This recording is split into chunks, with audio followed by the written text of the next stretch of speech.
So, hello Chapati, welcome back to OCBC and this is Sandeep भैया from IIT Guwahati and guys आप लोगों के demand पर एक शानदार वीडियो के साथ फिर से हाजिर हूं।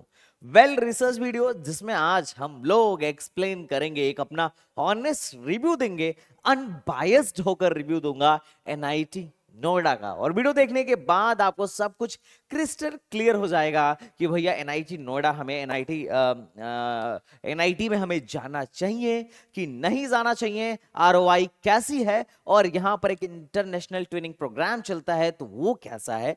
वीडियो को देखने के बाद आप आराम से डिसाइड कर पाओगे कि आपको एनआईटी में एडमिशन लेना भी है या नहीं लेना है। और नोएडा गाजियाबाद के, दिल्ली एनसीआर के मोस्ट ऑफ द कॉलेजों में मैंने बहुत सारी वीडियोस बना रखी हैं जिसको आप जाके चेकआउट कर सकते हो, चाहे वो एकेजी हो, काइट हो या फिर जेल बजाज हो। नेक्स्ट किस कॉलेज पर आप डिटेल वीडियो चाह रहे हो आप बिल्कुल कमेंट बॉक्स में बता देना, क्योंकि एसटीबीजी एक ऐसा प्लेटफॉर्म है जहां पर हम लोग बाल की खाल तक निकाल देते हैं। अगर कॉलेज क्लेम कर रहा है कि 55 लाख का पैकेज लगा तो मैं निकाल के दिखाता हूं कि देखो ये बच्चा था, इसका लगा भी कि नहीं लगा, ऑन कैंपस लगा कि ऑफ कैंपस लगा। और मैं हमेशा इन चीजों से दूर रहता हूं, लाइक कि जो बड़े बड़े होल्डिंग लग जाते हैं कि एक बच्चा 50 लाख का पैकेज, एक बच्चा 40 लाख का पैकेज। मतलब कॉलेज में 2000 बच्चे होते हैं और 5 बच्चे ऐसे होते हैं जनरली बहुत सारे कॉलेजों में जो ऑफ कैंपस अपना अपना पैकेज फोड़ देते हैं और कॉलेज वाले फुल जाके क्रेडिट ले लेते हैं। और उन 2000 बच्चों में से सिर्फ 5 बच्चों के बारे में बताया जाता है,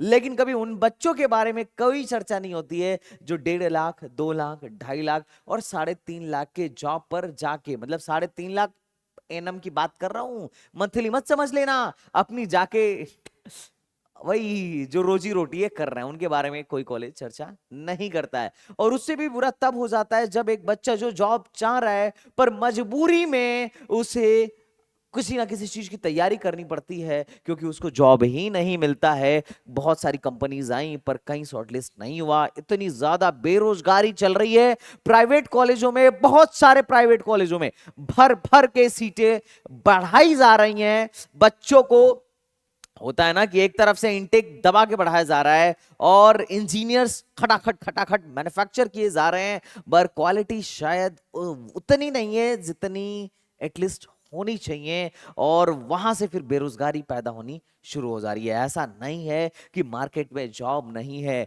आज भी बहुत सारे कंपनीज वाले एडवर्टाइजमेंट पे एडवर्टाइजमेंट डाल रहे हैं कि भैया काम के बंदे नहीं मिलते हैं, ढंग के बंदे नहीं मिलते, और बंदे कहते हैं कंपनी नहीं मिलती। तो बहुत सारी समस्याएं हैं, बट आज की वीडियो में हम लोग डिटेल में बात करेंगे, एकदम वेल रिसर्च करके लेके आया हूं कि एनआईटी नोएडा में एडमिशन लेना भी है कि नहीं लेना है। तो चलो भैया शुरू करते हैं NIT Noida, okay sorry greater Noida.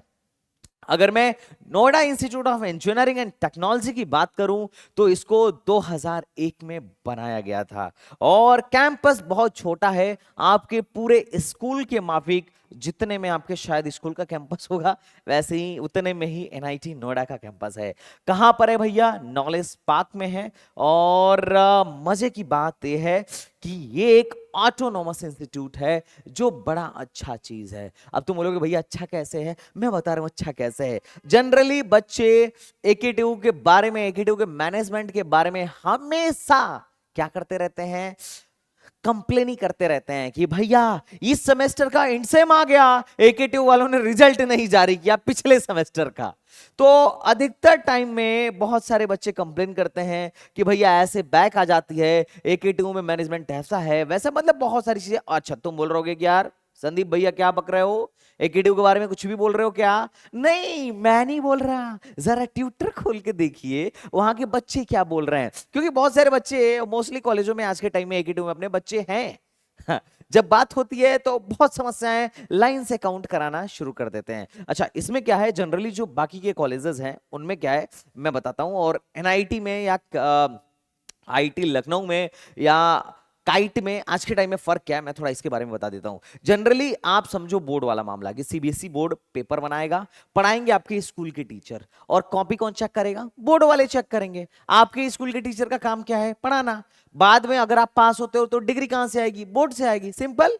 तो वही चीज है एकेटीयू के एफिलिएशन का, कुछ कुछ ऐसा समझो कि एक आपको पढ़ाएगा कौन? आपका कॉलेज, लेकिन पेपर कौन बनाएगा? एकेटीयू।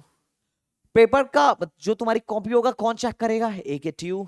डिग्री कहां से आएगी? एकेटीयू से आएगी। तो मोस्ट ऑफ द चीजें जो है एकेटीयू पर डिपेंड करेंगी। कॉलेज का काम क्या है? पढ़ाना, प्लेसमेंट कराना एंड ऑल द थिंग, है ना। डिग्री आनी है एकेटीयू से, लेकिन ऑटोनोमस में नहीं है। ऑटोनोमस में अच्छी बात क्या है? ऑटोनोमस जैसे अभी काइट ऑटोनोमस हो गया। अब ऑटोनोमस में अच्छी बात है कि भाई ये सब कुछ यहाँ कॉलेज के मैनेजमेंट पर डिपेंड करता है। अगर मैनेजमेंट अच्छा है तो बढ़िया, मैनेजमेंट बेकार है तो एकेटीयू से भी नीचे चला जाएगा, है ना। सिस्टम क्या है कि यहाँ पर जो बढ़ा रहा है वही पेपर बना रहा है, वही कॉपी भी चेक कर रहा है, और डिग्री तो खैर यहाँ पर भी एकेटीयू से ही आनी है, लेकिन यहाँ पर थोड़ी सी रिलायबिलिटी मिल जाती है ना। सिलेबस अपने हिसाब से डिजाइन कर सकते हो, सिलेबस अपने हिसाब से पढ़ा सकते हो, लेकिन एकेटीयू के बाकी कॉलेजों में पढ़ाना वही सिलेबस है जो एकेटीयू का standard syllabus. I hope you are getting my point. तो ये चीज है, या इसको यूजीसी से ऑटोनोमस स्टेटस का दर्जा मिला हुआ है, ऑटोनोमस स्टेटस मिला हुआ है। अब बात करते हैं एनआईटी में एडमिशन कैसे कैसे लिया जा सकता है। तो बहुत सारे तरीके हैं एनआईटी में एडमिशन लेने का। पहला तरीका है जो स्टैंडर्ड तरीका बोला जाता है, एकेटीयू, जो मुझे लगता है सबसे फेयर तरीका लगता है मेरे को जो लगता है। हो सकता है कि बाकी तरीके भी इनके नजर में फेयर हो, और हो सकता है कि ना भी हो, लेकिन ये थोड़ा सा एक बहुत फेयर तरीका है। और इनकी जितनी भी सीटें हैं उसमें से टोटल सीट का 85% सीट जो है एकेटीयू के थ्रू भरा जाना है। कितना परसेंट बेटा? 85% सीट्स जो हैं एकेटीयू के भरे जाएंगे। बाकी जो 15% सीट्स बचेंगी उसको भरने का अपना अलग तरीका होता है। या तो 10+2 के बेसिस पर दे दो डायरेक्ट, या फिर मैनेजमेंट कोटा या एनआरआई कोटा बोल लो, उसके थ्रू दे दो। तो अपने अलग अलग तरीके होते हैं। मैनेजमेंट से भी होता है, डायरेक्ट भी एडमिशन होता है, और एकेटीयू के थ्रू भी एडमिशन होता है। लेकिन एकेटीयू के लिए 85% सीट रिजर्व्ड है। अब जनरली कॉलेज वाले 15% सीट इनके हाथ में होती है, कॉलेज के हाथ में 85% सीट एकेटीयू के हाथ में है। ये लोग क्या करते हैं, 15% सीटें ना फिलअप करने लगते हैं, और ये जब सीटें फिल होने लगती हैं तो हल्ला करना शुरू कर देते हैं। अभी काउंसलिंग शुरू नहीं हुई और कॉलेज वाले हल्ला करना शुरू कर देंगे कि एनआईटी की सीट भरने जा रही है, एनआईटी की सीट फुल हो गई, एनआईटी की सीट इसको इसको कहते हैं फुल हो गई। एक्चुअल में जब तुम देखोगे ना तो अभी तुम्हें आगे रियलिटी और पता चलेगी। ओके, अब बात करते हैं एलिजिबिलिटी क्राइटेरिया का क्या है। तो अगर आप एकेटीयू के थ्रू एडमिशन यहां लेते हो तो आपका 10+2 में 45%, और अगर आप SC ST हो तो 40% में भी बेटा काम चल जाएगा। This is the eligibility criteria. अब सीट की बात करूं तो लगातार प्राइवेट कॉलेजों में सीटें बढ़ाई जा रही हैं। अच्छा, मजे की बात है कि जो कोर ब्रांचेस थी, मतलब जनरली मैकेनिकल, सिविल और केमिकल टाइप की ये ब्रांचेस तो जनरली आपको बहुत कम दिखेंगी, और कहीं कहीं मैकेनिकल दिख भी गई तो बड़ा कम सीट दिखेगी। देखो, मैकेनिकल में 60 सीट, कंप्यूटर में 360 सीट, है ना। 6 टाइम सीधे 6x लग गया, है ना। CS में 180।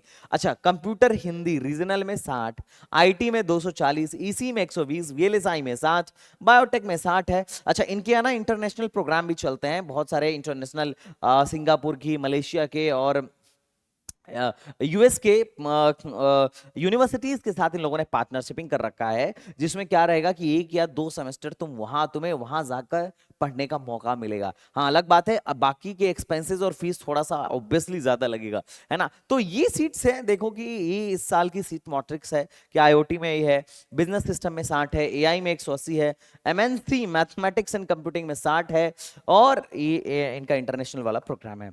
अब मैं थोड़ा इसके बारे में ब्रीफ कर देता हूं, तुम कहोगे तो इस पर एक डिटेल बात कर लूंगा। इंटरनेशनल ट्रेनिंग प्रोग्राम क्या है? तो इसमें क्या इंटरनेशनल ट्रेनिंग प्रोग्राम ये है कि इन लोगों ने बहुत सारी यूनिवर्सिटीज के साथ, तुम देखो कंप्यूटर साइंस में ये लोग क्या कर रहे हैं, इन यूनिवर्सिटीज के साथ कोलेब्रेशन कर रखा है ना। अजमन यूनिवर्सिटी यूएई, और मलेशिया की यूनिवर्सिटी है, ये तो एलपीयू है, खैर मैं बात नहीं करूंगा, है ना। काला सिंगम हो गया, और एपीयू मलेशिया, और आईटी के लिए इन यूनिवर्सिटीज के साथ इन्होंने कोलेब्रेशन कर रखा है, एआईएमएल के लिए इन यूनिवर्सिटीज के साथ इन्होंने कोलेब्रेशन कर रखा है। अब इसमें है क्या कि अगर मान लो तुम्हें लग रहा है, अगर किसी को एक थोड़ा सा इंटरनल एक्सपोजर चाहिए और वो जाके देखना चाह रहे हैं कि भाई बाहर क्या चल रहा है, जैसे आईआईटीज में होता है ना स्टूडेंट एक्सचेंज प्रोग्राम, तो उसमें क्या रहता है कि उसमें सब कुछ जनरली या तो कॉलेज से मिल जाता है, और कभी कभी सेल्फ स्पॉन्सर्ड भी करना पड़ता है। हमें फीस कुछ भी एक्स्ट्रा नहीं देनी होती है आईआईटीज वगैरह में, वहां के बच्चे हमारे यहाँ आईआईटी में आते हैं और आईआईटी के बच्चे वहां जाके पढ़ते हैं, 1 सेमेस्टर 2 सेमेस्टर जितने का भी उनका एमओयू साइन होता है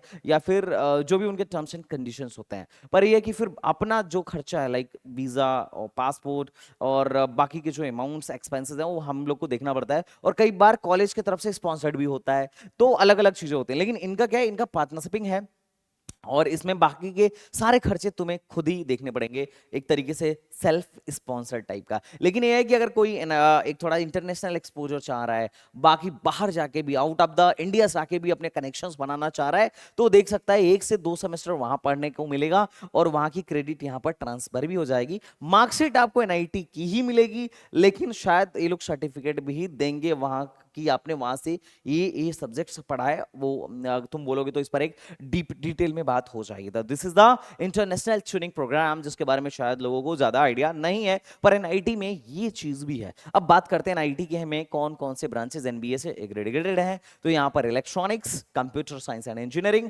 मैकेनिकल, आईटी, बायोटेक और कंप्यूटर साइंस एंड इंजीनियरिंग जो है 2027 तक के लिए एग्रीगेटेड है, और ईसी भी 2027 के लिए एग्रीगेटेड है, और मैकेनिकल भी 2027 तक एग्रीगेटेड है। तो अभी बाकी का तो एग्रीगेशन खत्म हो गया, 3 का एग्रीगेशन अभी यहां पर चल रहा है, और इसको टायर 2 में एनबीए ने एग्रीगेट किया हुआ है।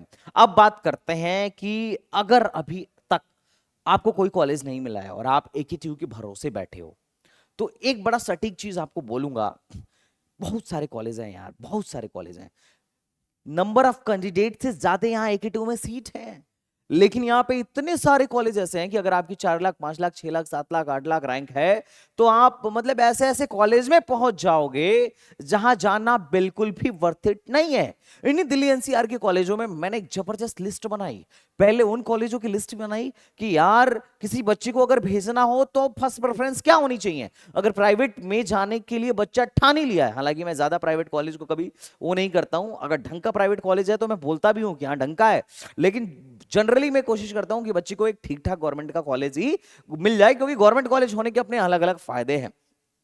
लेकिन अगर बच्चे को जाना ही है, क्योंकि गवर्नमेंट में दिक्कत क्या है कि जितने गवर्नमेंट कॉलेज हैं एक टू में, अगर 5-6 को मैं छोड़ दूं या 2-4 को छोड़ दूं, तो सब में प्लेसमेंट की रेड लगी पड़ी है। सच बता रहा हूं, ईमानदारी के साथ जितना एनालाइज मैंने किया है, जो एनालिसिस मेरी अब तक मैंने यही पकड़ा, और जो एकेटीयू के किसी आरईसी से किसी या फिर एकेटीयू में पार्टिसिपेट करने वाली किसी यूनिवर्सिटी का बच्चा अगर देख रहा हो ना, तो तुम मेरे को, अगर तुम्हें लग रहा है कि संदीप भैया गलत है तो लिखो गलत है, लेकिन अगर तुम्हें लग रहा है संदीप भैया सही है तो बिल्कुल तुम लिखो क्या बिल्कुल सही बोल रहे हो भैया, प्लेसमेंट नहीं हो रहा है ना। हम बहुत बुरे रैंक वाले नहीं थे, क्योंकि हमारे ही रैंक पे एक बच्चा प्राइवेट में जा रहा है तो प्लेसमेंट उठा ले रहा है, हमारे यहाँ कंपनीज नहीं आ पा रही हैं, हम इतने बुरे भी नहीं थे, लेकिन आज जो स्थिति हो गई है, बट अपना अलग अलग पर्सपेक्टिव है। तो अगर कोई बच्चे को लगा कि यार प्राइवेट में ही जाना है, तो फिर मैंने लिस्ट बनाई कि कौन से 7-8-10 प्राइवेट कॉलेज हैं जहां पर रिकमेंड किया जा सकता है, और अगर रैंक फिर भी बहुत लो है तो कौन कौन से, अगर रैंक 8 लाख के बाहर है तो कौन कौन से वो कॉलेजेस हैं जो ओके ओके हैं कि चलो ठीक है यार, ना अच्छा बोलूंगा ना बुरा बोलूंगा, लेकिन रैंक लो है तो मजबूरी बस जा रहे हैं, 8 लाख से लेके 12-13 लाख रैंक तक है तो। लेकिन अगर आपकी रैंक इसके बीच में है और कुछ बहुत सारी, कुछ क्या बहुत सारी लिस्ट है, ऐसा मैंने निकाला जहां पर मैं जाने के लिए बच्चे को साफ मना करता हूं कि यहां बिल्कुल भी मत जाना, यहां भूल के भी मत जाना, जाने के बाद रिग्रेट के अलावा और कुछ नहीं होगा। जो एक क्वालिटी एक इंजीनियर के अंदर डेवलप होनी चाहिए थी वो कभी हो ही नहीं पाएगी, क्योंकि यहाँ के बच्चों का फीडबैक ये है, इनकी रिपोर्ट है, मैंने बैठ के पढ़ा, एनालाइज किया, तो मैंने काफी प्रॉपर लिस्ट बनाई। अब दिक्कत क्या है कि यूट्यूब पे उनकी लिस्ट नहीं दे सकता या भाई अगले दिन पता चलेगा बवाल हो जाएगा, है ना। तो आप सब लोगों से मैं रिक्वेस्ट करूंगा कि अगर अभी तक आप चाह रहे हो कि आपके रैंक के हिसाब से आपको एक बेस्ट कॉलेज का सजेशन मिले, आपको बेस्ट कॉलेज दिलाया जाए, तो आप लोगों के लिए मैंने एकेटीयू का एक प्रोग्राम लॉन्च किया है। जबरदस्त प्रोग्राम है, बहुत महंगा नहीं है भाई, 2 से 2,500 का प्रोग्राम है, 2-2,500 में कुछ नहीं जाएगा। मैं बार बार बोलता हूँ, सिर्फ एक बार कॉलेज में आने, घर से कॉलेज आने का खर्चा है, और सोचो तुम 4 साल में जाने कितनी बार आओगे जाओगे, है ना। तो 2-2,500 कभी मत देखो। ये मतलब बहुत सारे लोग बोलते हैं कि यार बच्चा खुद से काउंसलिंग क्यों नहीं करा सकता, मैं बोलता हूँ करा सकता है, मेरी वीडियो देख क्यों नहीं करा सकता है। नहीं भी समझ में आ रहा है, मेरी वीडियो देखने मात्र से भी काम बन जाएगा, लेकिन छोटी सी गड़बड़ी फिर पूरे लाइफ के लिए रिग्रेट पैदा कर देती है। ये बहुत सिंपल सा बात है। मैं हर साल बच्चों की सीट कैंसिल होते हुए देखा हूँ, अच्छी रैंक होने के बाद भी गलत कॉलेज में जाते हुए देखा हूँ। मैंने अपनी आंखों से बहुत सारी चीजें देखी हैं जो मुझे लगता है कि शायद नहीं होनी चाहिए थी, पर होती हैं। अब क्या ही कर सकते हैं यार, सबका माइंड है अपना। बट आप इस प्रोग्राम को पहले से लेके रखना, जिस दिन चॉइस फिलिंग शुरू होगी ना, शायद प्रोग्राम बंद हो जाएगा। ओके बच्चा पार्टी, तो चलो आगे देखते हैं। अब बात करते हैं इनके कुछ रैंकिंग्स के बारे में। तो एनआईआरएफ रैंकिंग में, एनआईआरएफ के बैंड में इनकी जो रैंकिंग है 100 से लेके 150 के बीच में है। और इन्होंने एक बहुत अच्छी बात लिखी है कि first autonomous private institute in Uttar Pradesh की, जितने भी यूपी के प्राइवेट इंस्टीट्यूट्स हैं उसमें पहली ऑटोनोमस इंस्टीट्यूट है। लेकिन अब तो काइट भी हो गया है, और भी बहुत सारे हैं जो हो चुके हैं।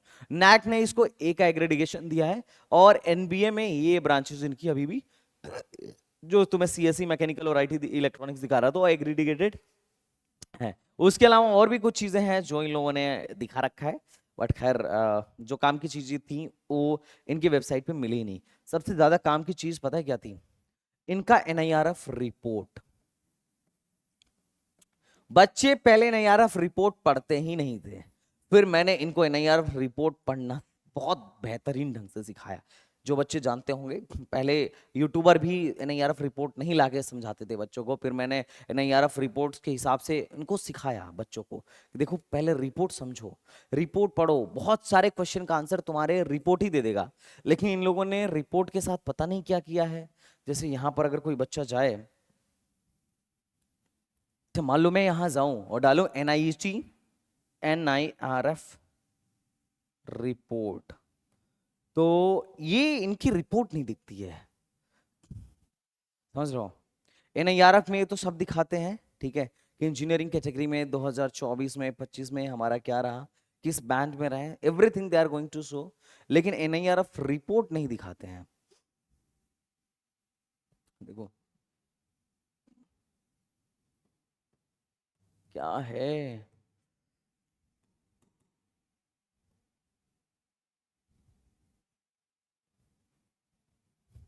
आप एनआईआरएफ डेटा डाल दो, शायद आपको मिले तो आप बताना। ये है इनका एनआईआरएफ डेटा, जो कि इन्होंने फार्मेसी का डाल रखा है ना। ये यहाँ पे इसका नहीं मिला मेरे को, मतलब ये फार्मेसी का तो अलग है, एनआईटी का नहीं मिला। एनआईटी बिजनेस स्कूल का भी जब मैं वो करता हूँ तो रोटेट ही करता रह रहा था। आप फार्मेसी का यहाँ से देख सकते हो कि ये फार्मेसी की रिपोर्ट है। फार्मेसी की रिपोर्ट में भाई कितने बच्चे थे, कितने प्लेस्ड हुए हैं, सब कुछ देखने को मिल जाएगा। कितने इनरोल्ड हुए, उसमें से कितने ग्रेजुएट हुए, है ना। यहाँ पर कितना अप्रूवल है, कितने का अप्रूवल है, मतलब सारी चीजें आपको देखने को मिल जाएंगी। लेकिन फार्मेसी की देखने को मिलेंगी। एनआईटी वाला तो रोटेट ही होता रहेगा, अगर तुम्हारा खुल जाए तो तुम मेरे को बता देना, है ना, that will be fine for me, है ना।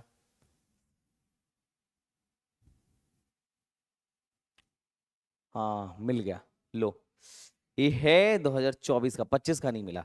2024 में इन्होंने देखो ये दिखाया है कि हम कहाँ पे लाई करते हैं। इन्होंने स्क्रीनशॉट लेके दिखाया है कि हम कहाँ पे लाई करते हैं, एनआईटी जो है कहाँ पर लाई करता है, लेकिन रिपोर्ट नहीं दिखाई है। ठीक है, तो अब मैं इस पर बात नहीं करूंगा, लेकिन जो दिखाने वाली चीज है शायद हाइड हो गया हो, हाइड किया गया हो, आई डोंट नो। अब बात करते हैं सबसे इंपॉर्टेंट स्ट्रक्चर पे, जो सबसे ज्यादा जरूरी है, that is the fees structure. Fees structure के बारे में अगर मैं आपको बात करूं, आपके साथ बात करूं, तो ये सबसे इंपॉर्टेंट है कि फीस इनकी काफी हाई है, 1,80,000 मोटा मोटी 1,79,000। और अगर बच्चा ट्यूशन फीस बिहेवियर ले भी लेता है ना, तो मात्र 1,18,000 ट्यूशन फीस माफ होता है। और उसके बाद उसको एफडब्ल्यू के लिए बैठने भी नहीं दिया जाए, सॉरी, उसको उसके बाद उसको स्कॉलरशिप के लिए, यूपी गवर्नमेंट की स्कॉलरशिप के लिए बैठने भी नहीं दिया जाएगा। तो इतना ही मात्र माफ हो जाएगा, बाकी का पैसा आपको देना पड़ेगा। और यही फर्क होना शुरू हो जाता है कि बच्चा, अगर वही बच्चा गलगोटिया में टीएफडब्ल्यू लेगा तो साल में उसको 6,000 देना पड़ेगा मात्र। और अगर वही बच्चा एनआईटी में टीएफडब्ल्यू लेगा तो उसको साल में फिर 60,000 देना पड़ेगा। समझ रहे हो फर्क, देख रहे हो? तो ये फर्क है, यहां डिसीजन आपको स्मार्टली लेना पड़ता है। तो फर्स्ट ईयर में 1,79,000, 1,80,000 आपको देना पड़ेगा। और नेक्स्ट सेमेस्टर से 1,55,000 आपको देना पड़ेगा। फीस इनकी काफी बढ़ गई है। आज से 2 साल पहले वाले बच्चे सेकेंड ईयर में जाके आई थिंक 1,10,000 या 1,17,000 दिया करते थे, पर अभी फीस इनकी एनआईटी की बढ़ गई है। फीस काफी ज्यादा हाई है as compare to Galgotia, as compare to AKG, as compare to ABS, as compare to KIET, लेकिन प्लेसमेंट के मामले में उनसे भी नीचे। चलो अभी मैं तुम्हें दिखाऊंगा कि उनका प्लेसमेंट क्या है। ये कुछ बस उसके चार्ज हैं, इसको हम हाइड करते हैं।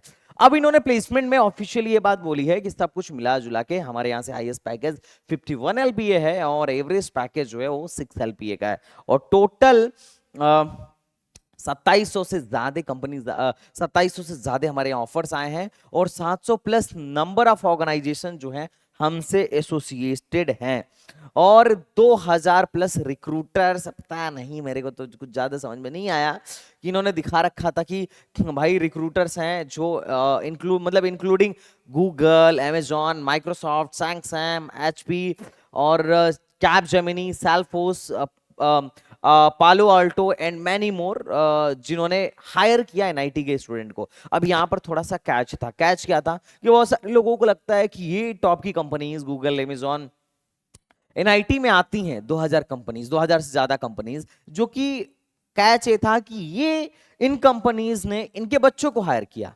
हो सकता है बच्चा ऑफ कैंपस गया हो सकता है ऑन कैंपस गया हो, जैसे भी गया हो, लेकिन इनके बच्चे यहां तक पहुंचे हैं। इनके कहने का मतलब ये है, ये मत सोचना कि एक तरीके से मतलब ये ब्रांडिंग करने का थोड़ा सा वो है।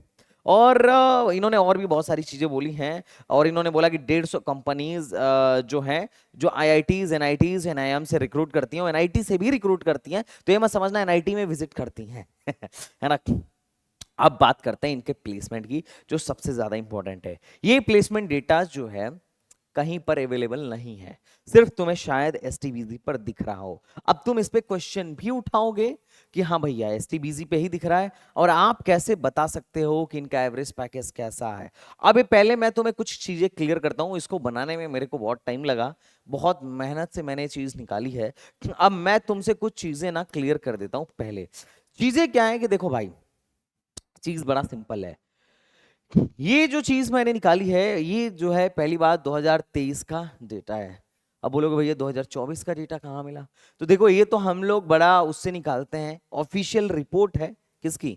इन्हीं की। ये ऑफिशियल रिपोर्ट है, इसमें ये लोग जितना मैक्सिमम दे सकते हैं वो सब दे देते हैं। यहाँ पे मैंने लिख दिया है कौन बच्चा है, कौन से प्रोग्राम में था, किस कंपनी में गया, और ये जो पालो अल्टो में इनके यहाँ से 54 लाख के जो पैकेजेस लगे हैं वो यहाँ पर आपको दिख भी रहे होंगे। और आप चाहो तो इनके वेबसाइट पर भी चले जाओ, लाइक जस्ट गो कि भाई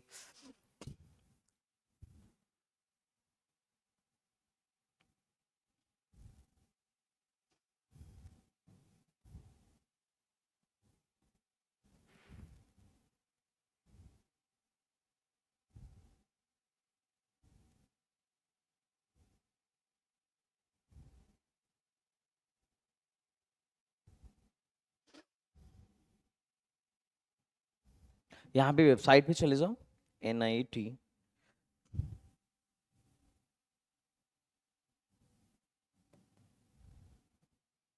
ये देखो, अच्छा एनआईटी प्लेसमेंट स्टैटिक्स पे जाओगे तो यार गूगल पे तो बहुत सारी चीजें दिखाएंगे ये लोग, है ना। गूगल पे जल्दी ज्यादा ज्यादा भरोसा मत करना।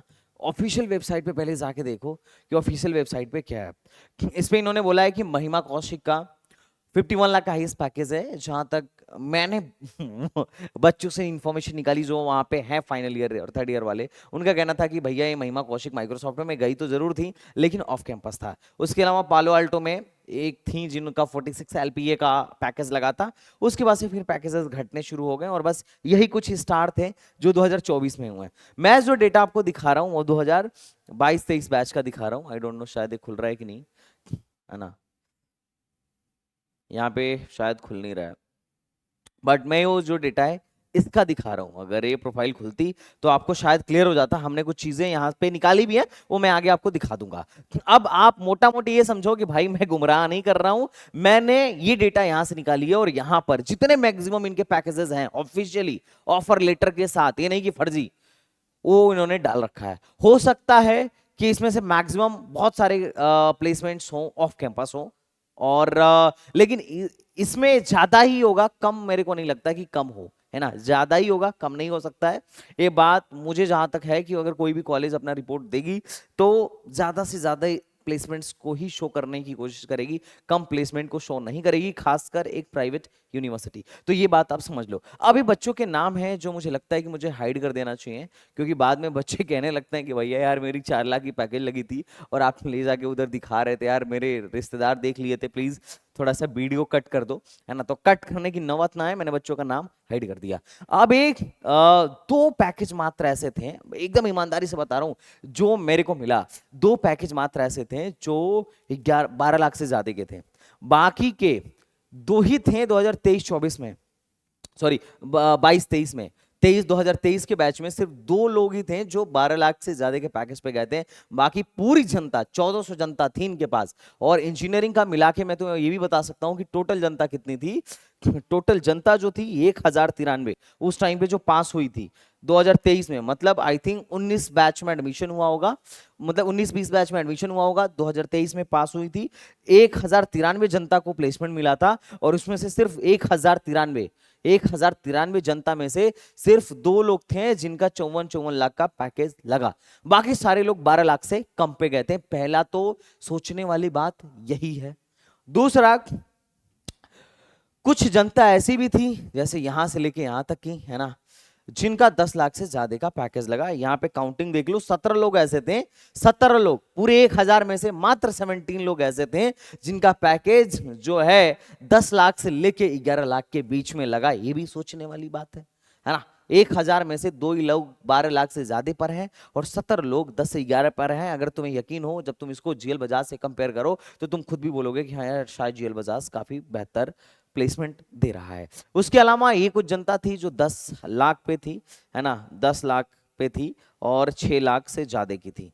6 लाख से ज्यादा की थी कितनी? 134 लोग 6 से 10 लाख के बीच में पैकेज प्लेस्ड हुए हैं। और बाकी जनता किधर प्लेस्ड हुई है सर? बाकी जनता तो 6 लाख से कम पे प्लेस्ड हुई है। और कितने पे प्लेस्ड हुई है ये डेटा देखो, ये देखो, ये कहाँ गए?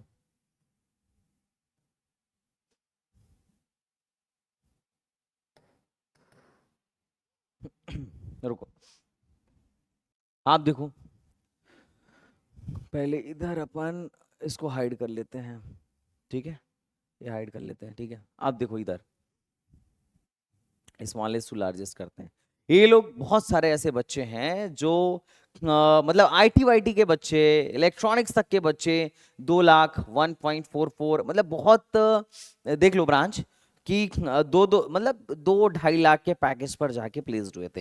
ये देखो 2-2.5 लाख वालों की संख्या देखो जरा, 2-2.5 लाख वालों की। और मैं तुम्हें भी बता रहा हूँ कि अगर जाके मेहनत नहीं करोगे ना कॉलेज में तो पता चलेगा 2.5 लाख और 3 लाख की सैलरी में जाके तुम भी क्या कर रहे हो, जॉब कर रहे हो। और चलो फिर भी ठीक है कि यार इंसान जो है एक 3.5 लाख में ही है, लेकिन एटलीस्ट एक इंजीनियरिंग वाले रोल पर तो है। लेकिन उससे बुरा तब हो जाएगा जब तुम सेल्स और मार्केटिंग टेली कॉलर बन जाओगे, है ना। सेल्स एंड मार्केटिंग की कंपनी में अगर जाना पड़ा ना, और ज्यादा बुरा हो जाएगा। टेली कॉलर तो बहुत नीचे हो गया, है ना, लेकिन सेल्स एंड मार्केटिंग में अगर चले गए तो बहुत बुरा हाल हो जाएगा। फील ही नहीं होगा कि तुमने इंजीनियरिंग किया हुआ है। तो मतलब पूरा का पूरा जो है करियर एक तरीके से मुझे लगता है कि चौपट हो जाता है अगर हम सेल्स में घुस जाते हैं एक अच्छे कोडर या अच्छे डिजाइनर होने के बावजूद। तो इस चीज को आप ध्यान रखिएगा। तो ये सारी चीजें आप देखो, यहाँ पर टीसीएस बहुत सारे लोगों को ले गई है, तो ये 3-3.5 लाख के पैकेज पर जाने वाले लोगों की संख्या बहुत ज्यादा है। मैं नहीं बोलना चाह रहा हूं, मैं कभी किसी कॉलेज को डिफेम नहीं कर रहा हूं, मैं बस तुम्हें बताना चाह रहा हूं कि बीटेक में जाने से पहले हो सकता है तुम्हारी एक्सपेक्टेशन बहुत हाई हो, लेकिन जिस कॉलेज में जा रहे हो उस कॉलेज का एक बार प्लेसमेंट भी देख लो कि तुम्हारे सीनियर किस तरीके से प्लेस्ड हुए हैं। 55 पे भी प्लेस्ड हुए हैं, 30 पे भी प्लेस्ड हुए हैं और 1.25 लाख पर भी प्लेस्ड हुए हैं, 1,75,000 पर एनम पर भी प्लेस्ड हुए हैं। तो तुम्हें देखना है कि तुम किस वाले कैटेगरी में आओगे। कॉलेज से मेरे को कोई वो नहीं है कि यार कोई बोले कि भाई कॉलेज के बारे में ऐसे बोलो, नहीं नहीं, मैं बस तुम्हें बताना चाह रहा हूं कि जाने से पहले सोचो समझो। अब हम ब्रांच वाइज थोड़ा सा प्लेसमेंट देख लेते हैं। तो देखो यार, जो डेटा में निकला कि 408 लोग थे जिनका एवरेज पैकेज जो मैंने निकाला वो था 5.58। 55 लाख जो ऑफ कैंपस था उसको भी इंक्लूड करके मैंने निकाला तो 5.58 गेट का एवरेज पैकेज था, मैक्सिमम हाईएस्ट 54 लाख का था और मिनिमम 1.44 का था सीएससी का। उसके अलावा अगर मैं आईटी की बात करूं तो आईटी में 187 बच्चे प्लेस्ड हुए, हो सकता है एनालाइज करने में थोड़ा सा मिस्टेक भी हो गया हो, लेकिन जनरली हुआ यही है। यहां से अपन फाइंड आउट भी कर सकते हैं अगर तुम चाहो तो। वैसे इतना बड़ा इशू नहीं है, इतना बड़ा काम नहीं है मेरे लिए। अगर अपने को सीएससी का देखना भी हो कि सीएससी का एवरेज पैकेज क्या है, तो यहां से अपन देख सकते हैं। देखो यहां पे जाओ और कंप्यूटर साइंस सेलेक्ट ऑल करो और सब हटा दो, कंप्यूटर साइंस निकालो और इसका एवरेज पैकेज देख लो, है ना। मैं इसको पकड़ा, यहाँ पे सम देखो, सम निकल के आ रहा है 409 लोग थे, सम निकल के एवरेज निकल के आ रहा है 5.58। ये देखो एकदम एग्जैक्ट, एक्सेल झूठ नहीं बोलेगा, 5.58 का एवरेज पैकेज है। और सीएससी में एक बच्चा जीआरएस डायनामिक्स में 1.44 लाख पर भी गया है। उसके बाद मोस्ट ऑफ द बच्चे 3 लाख या 3 लाख से ज्यादा पर प्लेस्ड हुए हैं। तो दिस इज द डेटा जो शायद तुमको इंटरनेट पे नहीं मिलता। आईटी का एवरेज पैकेज इतना है, आईटी में जो मैक्सिमम पैकेज गया है वो इतना गया है, मिनिमम पैकेज 2.25 लाख का गया है। इसी में एवरेज पैकेज इतना है, मैक्सिमम पैकेज 10 लाख का था, मिनिमम पैकेज 2 लाख का था। और इलेक्ट्रॉनिक्स मतलब ईएन में आप देखोगे तो 45 स्टूडेंट प्लेस्ड हुए, आई थिंक 60 की सीट थी और ये एवरेज और ये मतलब बाकी सारी चीजें थी। केमिकल अब बंद हो गया, लेकिन उस टाइम पे केमिकल की ब्रांच थी और उसमें कितने लोग प्लेस्ड हुए थे, क्या मैक्सिमम पैकेज था, क्या मिनिमम पैकेज था। तो देखो सिविल, केमिकल और मैकेनिकल, सिविल और केमिकल का तो बड़ा बुरा हाल था, दोनों का पत्ता कट चुका है, सिर्फ मैकेनिकल बचा हुआ है। मैकेनिकल में भी ठीक ठाक ऑन एन एवरेज प्लेसमेंट आपको देखने को मिल जाएगा। तो ये है इनका 2023 का एक बढ़िया सा एनालिसिस करके प्लेसमेंट स्टैटिस्टिक्स। अब तुम बोलोगे भैया 2024 का नहीं दिखाया, अरे इन्होंने मतलब मिला ही नहीं यार, हाथ ही नहीं लगा, वरना जरूर दिखाता। वैसे मैं इस पे काम कर रहा हूं, मिलेगा, हाथ लगेगा तो जरूर दिखाऊंगा। 2022 का है तो बोलो तो दिखा सकता हूं। अच्छा, एनआईआरएफ डेटा 2024 या 2025 का हाथ तो नहीं लगा क्योंकि बड़ा ही ज्यादा डेटा हाइड करके रखा गया था, लेकिन जो मेरे को हाथ लगा वो था 2022 का एनआईआरएफ डेटा और इनकी मीडियन सैलरी निकल के आई थी 5.42, कितना, सॉरी 4.52, तो 4,52,000 इनकी मीडियन सैलरी निकल के आई थी। और 2021 में 1190 लोग थे ग्रेजुएट हुए थे, जिसमें से 1116 लोगों की जॉब लगी थी और नंबर ऑफ स्टूडेंट जो हायर स्टडीज के लिए गए थे दैट वाज 39। तो यही रियलिटी भी है, 4.5 लाख अपन मीडियन सैलरी एक्सपेक्ट कर सकते हैं। एनआईटी से एनआईआरएफ डेटा के अनुसार 5 भी बोल लो, अब क्या बोलूं मैं, है ना, क्योंकि लेटेस्ट वाला तो है नहीं, लेकिन जो है अभी उसी से काम चलाना पड़ेगा। लेकिन हिस्ट्री से भी बहुत सारी चीजें पता चलती हैं। ओके बच्चों पार्टी, चलो अब देखते हैं इनके कुछ रिसेंट ईयर के प्लेसमेंट।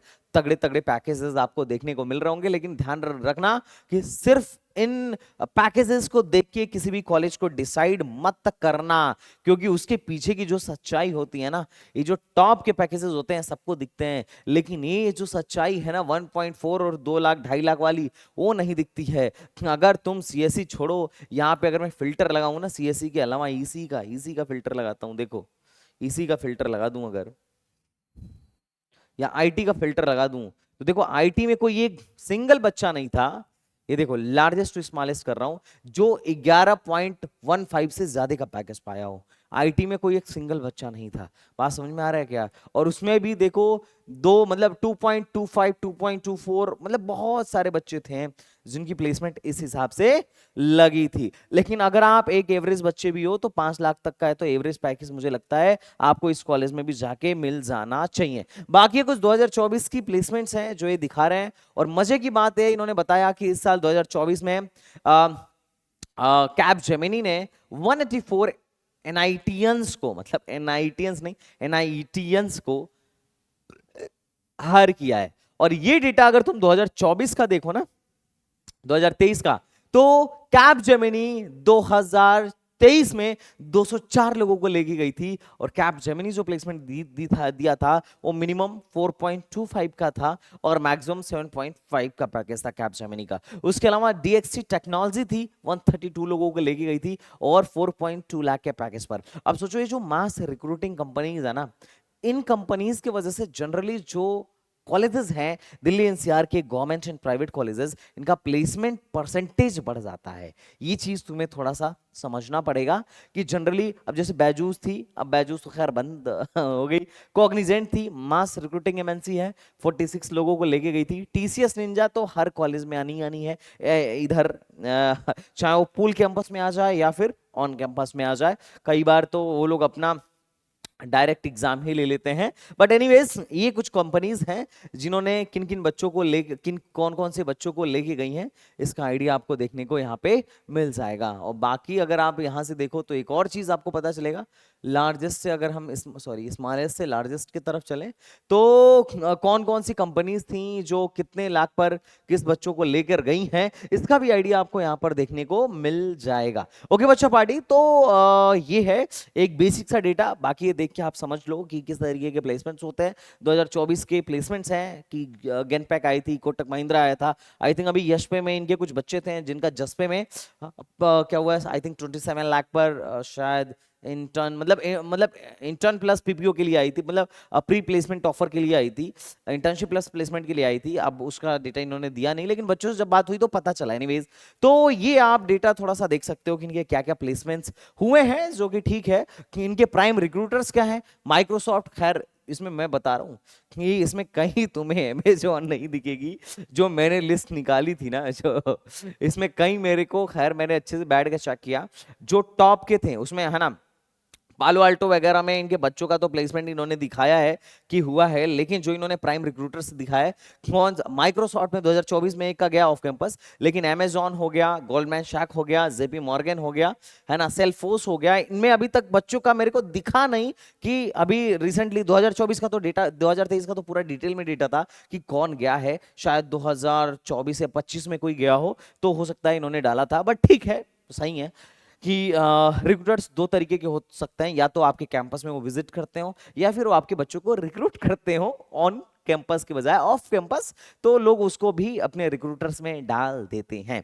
ओके बच्चा पार्टी, अब बात करते हैं प्लेसमेंट पे। देखो कट ऑफ में यहां पर एडमिशन लेना काफी ज्यादा आसान है। कैसे आसान है, देखो वीएलएसआई डिजाइन में जनरल कैंडिडेट का 13 लाख का, मतलब 13 लाख पर एडमिशन हुआ था पिछली बार, ऑल इंडिया वालों को भी 13 लाख पे एडमिशन हुआ है। तो इलेक्ट्रॉनिक्स वगैरह में तो कोई जाता नहीं है यहां से, हमारे यहां से जनरली देखो, क्योंकि 12-13 लाख रैंक तक एनआईटी में यूं ही एडमिशन हो जाता है। तो इलेक्ट्रॉनिक्स का तो मामला ऐसा ही है, इलेक्ट्रॉनिक्स फैमिली को कोई जनरली यहां पर पूछ नहीं रहा है। इंटरनेशनल वालों का क्या है, तो इंटरनेशनल में भी 13-13 लाख पे जनरल का एडमिशन हो गया है, 12-13 लाख पे, चाहे वो सीएससी एआई इंटरनेशनल हो, आईटी इंटरनेशनल हो, सीएससी इंटरनेशनल हो, 12-13 लाख पे आराम से यहां पर भी क्या हो चुका है बेटा, एडमिशन हो गया। तो इसमें भी कोई ऐसा सोचने वाली या दिमाग मारने वाली बात नहीं है।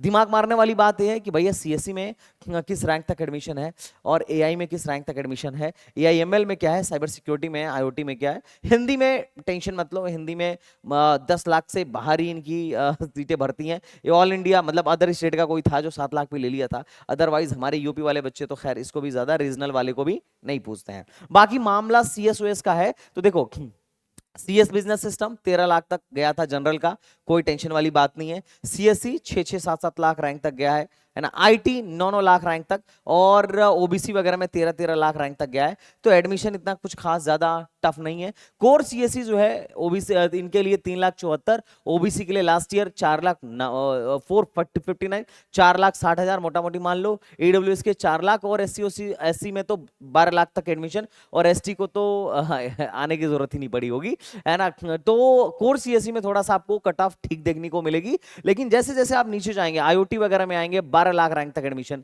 साइबर सिक्योरिटी में 10-11 लाख रैंक तक एडमिशन।